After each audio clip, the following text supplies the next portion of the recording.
네, 오늘 81절부터 88절까지 먼저 살펴보면은요. 카프라는 그런 단어로 시작되는 부분입니다.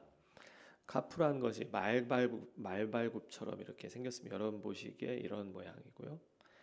그래서 어, 이 단어로 시작되는 그런 절 중에서 세 곳에서 이 단어로 시작이 되는 같은 단어가 나오는데요. 81절, 82절에 보면 중간에 피곤하오나, 81절에 주의 구원을 사모하기에 피곤하오나, 82절에도 마지막 부분에 주의 말씀을 바라기에 피곤하니이다. 피곤하다, 또 멸하였다. 마지막 87절에 보면 그들이 나를 세상에서 거의 멸하였으나, 뭔가 이렇게 소멸되고 또 지치고 힘이 빠지는 이제 그런 이미지입니다. 이게 이제 어떻게 우리가 해석을 할 수 있냐면요. 하나님의 구원을 간절히 바라고 또 말씀을 너무 간절히 바라다 보니까 지쳤다는 겁니다. 그리고 피곤하고, 우리가 이렇게 말씀을 간절히 바란 적이 있습니까? 너무 지칠 정도로, 너무 사모해서 막 지치고 힘들 정도로 그렇게 말씀을 간절히 찾는 겁니다. 83절에 비유가 나오는데요. 내가 연기 속에 가죽부대 같이 되었으나, 이 연기 속의 가죽부대, 우리 문화 속에서는 잘 익숙하지 않은 표현인데, 주로 이제 포도주나 물을 저장할 때 이 가죽부대를 쓴다고 합니다. 그런데 이 가죽부대를 천장에 이제 매달게 되는데, 연기가 가득한 곳에 매달게 되면요, 연기에 그을려서 검게 변하게 되고, 또 이게 마르고 또 수축을 하게 되면은 쓸모없는 상태가 된다고 합니다. 그만큼 지치고 힘든 상황이라는 것을 83절에서는 얘기하고 있는데요. 그럼에도 불구하고 나는 주의 율례들을 잊지 않겠다라고 83절에서 말씀하고 있습니다. 그럼에도 불구하고 율례들을 잊지 않는다. 또 다르게 해석하면 그렇기 때문에 율례들을 잊지 않는다라는 겁니다. 너무 힘드니까. 지금 연기 속에 가득 부대같이 자기가 어려운 상황 가운데 있는데요. 그 어려운 상황 가운데 어떠한 상황인지가 84절부터 쭉 나오고 있습니다. 나를 핍박하는 자들이 있다는 겁니다. 나를 핍박하는 자들이 있고요. 또 85절에도 주의 법을 따르지 않는 교만한 자들이 나를 해하려고 웅덩이를 팠다라고 합니다. 86절에서는 그들이 이유 없이 나를 핍박한다. 87절에서는 그들이 나를 세상에서 거의 멸하였다라고 했습니다. 지금 이 시편 기자는 참 어려운 상황 가운데 처해 있는 겁니다. 이러한 때 81절, 82절 처음에 하나님의 구원을 사모하기에 피곤하고, 그래서 주님의 말씀을 바라기에 피곤할 정도로 이러한 어려운 상황 속에서 하나님께 응답받고 싶어서 하나님의 구원을 바라서 지금 어려운 이 상황들을 하나님께서 해결해 주시기를 소망해서 이렇게 간절히 주님을 찾았다라는 거예요. 하나님의 구원을 경험하는 방법은 한 두 가지가 있습니다. 그것은 뭐냐면요. 첫 번째는 나를 핍박하는 자, 더 나아가서 주의 법을 따르지 않는 교만한 자, 이러한 사람들을 심판하시는 겁니다. 그러면 문제가 해결되겠죠. 나를 해하려고 하는 사람들을 하나님 심판해 주십시오. 이게 하나님의 구원의 방법 중에 하나입니다. 또 하나는요. 내가 거의 소멸할 수밖에 없는 그런 어려운 지경에 처해 있지만 그럼에도 불구하고 나는 여전히 주의 법도들을 잊지 않는 겁니다.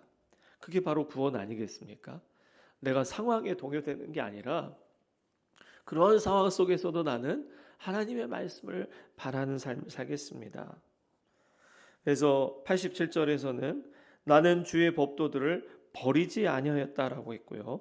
88절에서는 주의 입의 교훈들을 내가 지키겠습니다. 버리지 않는 것은 이제 소극적인 태도겠지만 내가 그 말씀을 지키겠습니다라는 것은 적극적인 태도인 것입니다.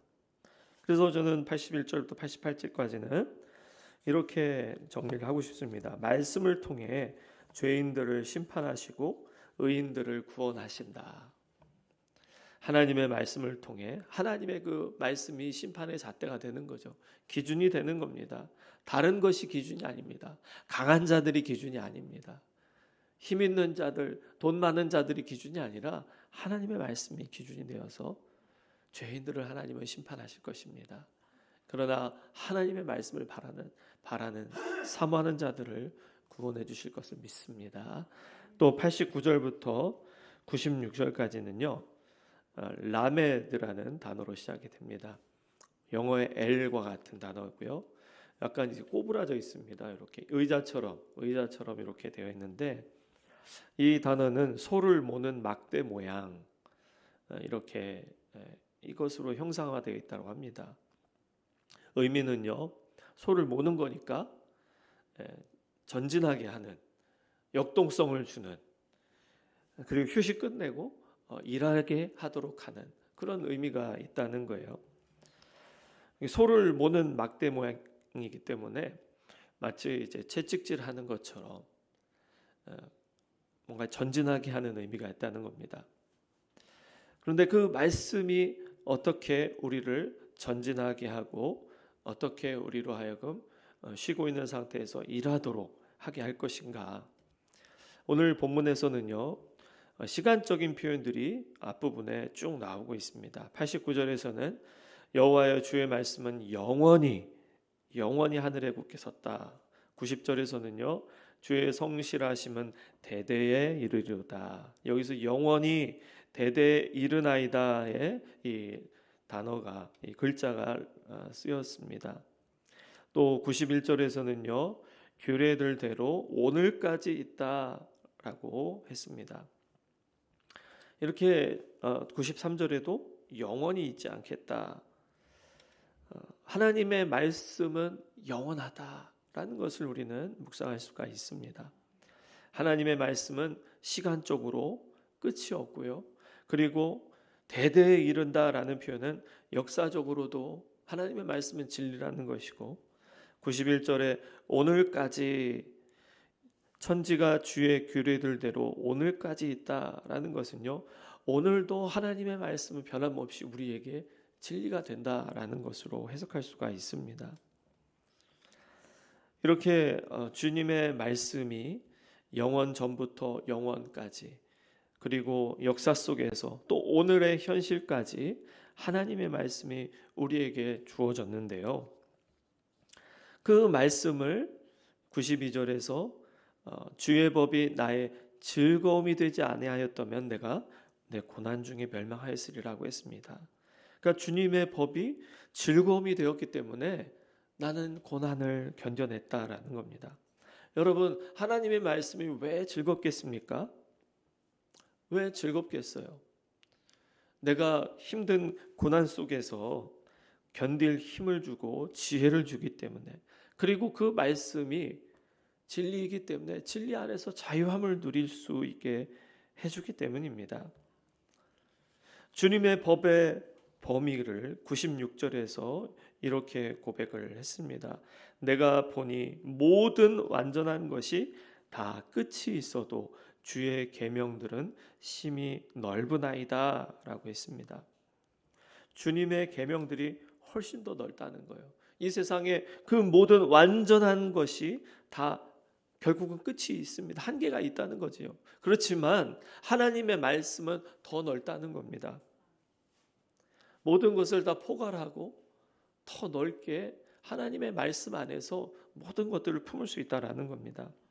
우리가 말씀을 사모하고 우리가 기도의 삶을 살고 경건의 삶을 사는 것은 때로는 사람들에게 저 사람 모태신앙이고 또 신앙에 너무 깊이 빠져 있고 그래서 참 어떤 한쪽으로 치우쳐 있는 세상 사람들이 볼 때는 어디 한쪽에 치우쳐 있는 사람처럼 보일 수도 있을 것 같아요. 그냥 종교적인 사람이고 어디 갇혀 있는 사람, 대화가 안 통하는 사람 그렇게 우리가 판단받을 수도 있을 것 같아요. 그렇지만 우리가 정말 하나님의 말씀을 제대로 알고 믿고 따르고 순종하며 살아간다면 오히려 우리는 모든 인생의 문제에 해결책을 줄 수 있는 열쇠를 가지고 사는 삶을 사는 것이다. 왜냐하면 인생의 모든 문제들을 포괄할 수 있는 하나님의 말씀을 지니고 있기 때문에 그렇습니다. 우리가 믿고 있는 말씀이 영원한 진리인 것이기 때문에 그렇죠. 그래서 오늘 말씀에 96절에도 그렇지만 89절 첫 번째 절이죠. 89절에 우리 다시 읽어볼까요? 시작. 여호와여 주의 말씀은 영원히 하늘에 굳게 섰사오며. 아멘. 주님의 말씀은 영원하고요, 하늘에 굳게 서 있다. 이렇게 정리하고 싶습니다. 우리가 하늘에 계신 우리 아버지 할 때도 이 하늘을 우리가 떠올리지 않습니까? 하늘은 어디에서나 볼 수 있습니다. 주님의 말씀은요, 어디에서나 어느 시대 속에서나 영원히 진리라는 것. 그래서 우리가 주님의 말씀을 더 가까이 묵상하며 말씀 속에서 진리를 발견하고 우리의 길을 찾으시기를 축복합니다. 기도하겠습니다. 하나님 아버지, 우리가 2달 동안 말씀 기도 챌린지를 통해 하나님의 말씀을 더 가까이 하고 기도의 삶을 살아감으로써 다시 한쪽으로 치우쳐져 있던 우리의 삶을 다시 주님의 말씀으로, 기도의 삶으로 재정비하고 주님이 원하시는 그 삶으로 다시 온전히 회복될 수 있기를 원합니다. 하나님의 말씀이 영원히 우리의 삶의 진리라는 것, 또 나에게만 아니라 인류의 역사 속에서 모든 사람들에게 진리라는 것을, 사람이 떡으로만 사는 것이 아니라 하나님의 말씀으로 사는 그러한 존재라는 것을 다시 한번 기억하게 해 주옵소서. 하나님 말씀 속에 우리의 어려운 위기의 상황들을 극복할 수 있는 지혜를 얻기를 원합니다. 우리의 삶에 참 많은 것으로 둘러싸여 있어서 어떻게 우리가 해결해야 될지 막막한 그 순간순간 주님의 말씀 앞에 머물게 해주시고 주님 앞에 엎드려 기도하며 주님의 인도하심을 따라 우리에게 하나님께서 주시는 지혜로 하나님의 구원을 경험할 수 있게 해 주옵소서. 믿음을 가지고 살아계신 하나님 앞에 기도합니다. 이 새벽에 하나님께서 응답하여 주시고 우리의 그 심란한 우리의 마음을 위로해 주시고 평안을 주시고, 또한 달려가는 말에 채찍질을 가한다고 했는데 주님, 우리의 이 믿음의 삶에 채찍질을 하셔서 더 믿음의 진보를 이루어갈 수 있도록 인도해 주시옵소서. 예수님의 이름으로 기도합니다. 아멘.